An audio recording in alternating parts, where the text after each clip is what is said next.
Opisyal na nga ang pagsasanib puwersa. Ang dalawang malalaking tahanang network ng Pilipinas ay ang ABS-CBN at ang GMA7. Alamin ang buong detalye.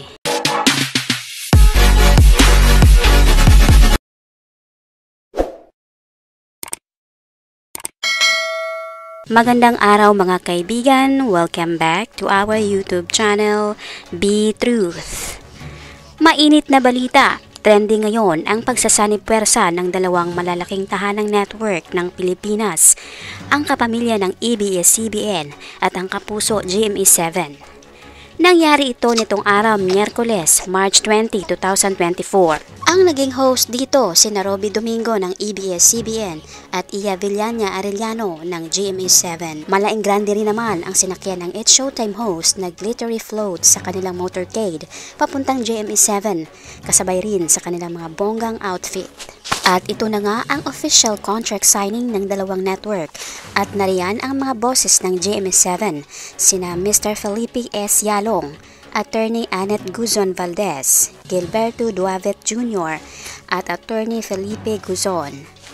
Kasunod na rin dito ang mga bosses ng ABS-CBN, sina Mr. Ricardo B. Tan Jr., Cory V. Vidanes, Carlo L. Katigbak, at Mark L. Lopez. At syempre ang bonggang entrance ng It's Showtime cast members. Inumpisahan ito ni na Jackie Gonzaga at Sian Dominguez, MC Calacyan at Lassie Marquez, Ayon Perez, Ryan Bang, Darren Espanto, Jug Sugueta at Teddy Corpus, Ami Perez at Karil, OG Alcacid, Kim Chu, Jong Hilario, Vong Navarro, Ann Curtis, at ang nag-iisang unkabogable superstar host ng It's Showtime, Vice Ganda. Naging emotional rin ang mga host nang marinig ang mensahe ng isa sa mga bosses ng ABS-CBN na si Mr. Carlo Katigbak. Emotional sina Vice Ganda, Ann Curtis, Kim Chu, Vong Navarro at marami pang iba. Nundan din ito ng mensahe ng isa sa bosses ng GMA7 na si Mr. Gilberto Guavit Jr. At ang pinakahuli ay ang mensahe ng chairman ng GMA7 na si Attorney Felipe L. Guzon. At ang pinakahuling mensahe sa lahat, ang malaman, madamdamin at malalim ni Vice Ganda para sa lahat. Pinasalamatan niya ang GMA7 dahil mainit at tinanggap sila ng buong puso.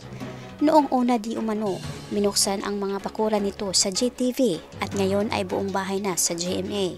Sa kabila di umano ng mga pinagdadaanan ng ABS-CBN, hindi di umano sila iniwan. Pinuri at pinasalamatan din ni Vice Ganda ang mga bosses ng ABS-CBN dahil alam ni Vice na ginawa ang lahat ng mga bosses para lamang ito mananatili ang It's Showtime. Marami man silang napagdadaanan, bagkus nagiging matatag pa rin ito. Kaya masaya si Vice at excited na makatrabaho ang GMA7. Mas lalo pa di umanong papagandahin. Naniniwala din si Vice na ang kanilang kolaborasyon ay tatangkilikin ng mga Pilipino at magtatagumpay ito.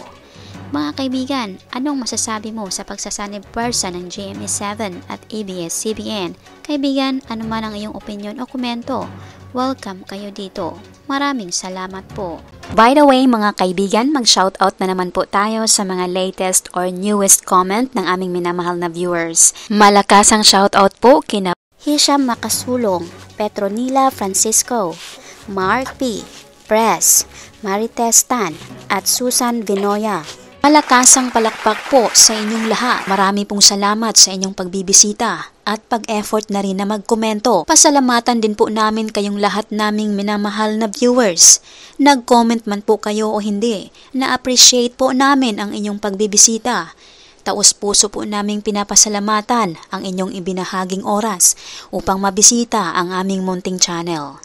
Saan man po kayo naroroon, mag-ingat po kayo lagi. Malakasang palakpak po sa inyong lahat. God bless us po at maraming salamat.